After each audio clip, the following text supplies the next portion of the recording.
আসসালামু আলাইকুম রহমতুল্লাহি বরকাতুহু। তে বন্ধুগণ, আশা করি আল্লাহ পাকের রহমতে সকলেই সহি সালামতে আছেন। তে কবি গাজী এক্কাশালী ইউটিউব চ্যানেল 017140885009 এর পক্ষ থেকে আপনাদের সকলের প্রতি রইল একান্ত আন্তরিক শুভেচ্ছা ভালোবাসা। তে বন্ধুগণ, এখন আপনাদের সামনে স্বরচিত যে কবিতাটা পাঠ করবার চেষ্টা করব। কবিতাটা খুবই বিখ্যাত। কবিতাটা গতকালকে লেখা আমার খুব বিখ্যাত কবিতা। কবিতাটার নাম হলো কলিজার দোস্ত। তো কবিতাটার সামান্য একটু বর্ণনা দিয়ে লই। এই যে মানুষের দোস্ত পাতে, এই দোস্ত পাতে অত্যন্ত ভালোবাসা, অত্যন্ত বন্ধুত্ব, অত্যন্ত খায় খাতির, বুঝলেন না? এক দোস্ত আর এক দোস্তের বাড়িতে যায়, খায় দয়, ব্যবহার দেয়, থাকে, সুখ দুঃখের সাথী হয়, সুখ দুঃখের কথা বলে, কতই না খাতির। এটা ব্যক্তিগত বা সামাজিক এই জাতীয় খায় খাতির, শারীরিকভাবে, বুঝলেন না? কিন্তু আমি যে কবিতাটা লিখছি এটা হলো কলিজার দোস্ত। সেটা আবার কেমন? সেটা হলো এই যে মধ্যপ্রাচ্যের যে মুসলমান নামধারী যে রাজন্যবর্গ আছেন, হ্যাঁ, মুসলমান নামধারী যে রাজন্যবর্গ আছেন, তাদের কলিজার দোস্ত হইল এই ইসরায়েল আর আমেরিকা।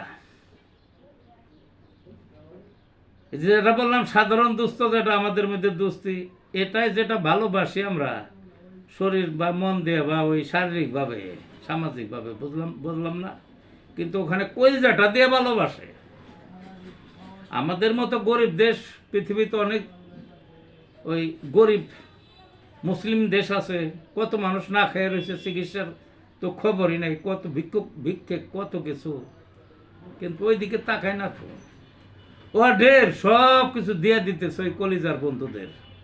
মানে কি হয়েছে তারাই জানে, তারাই বুঝতে। যা হোক, সেই আক্ষেপের থেকে গতকালকের লেখায় কবিতাটা, তা আসুন কবিতাটায় আসা যাক। কলিজার দোস্ত, কলিজার দোস্ত কেন দূরে, এসো আরো কাছে, প্রাণ ভরে দেখি তোমায় চুমু দেই গালে। এ তো ধরে শোভা পায় না আমরা থাকতে বেঁচে, জামাইয়া দর পাবে তুমি ঘাটি গারো এসে। আহা, জায়গা দিব, জমি দিব, টাকা দিব ঢেলে, ইচ্ছা মতো ঘাটি গেড়ে তৈল নাও তোলে। আহা রে, যত আছে অস্ত্র সম্ভার ঘাটিতে রাখো ভরে, মধ্যপ্রাচ্যের দাদাগিরি তোমার জন্যই সাজে। আহ, কি বন্ধু দেখছেন নি? আরেক দুস্থ নেতা নিয়ার চার্চে পায়ে পড়ে, তুমিও কেন দূরে দুস্থ, তাকাও একবার ফিরে। মধ্যপ্রাচ্যের রাজন্যেরা নিজের সত্তা ভুলে কলিজার দুস্থ ডেকে এনে সর্বনাশ দেশে। এই ছিল বন্ধুগণ কবিতাটা। ভালো থাকুন।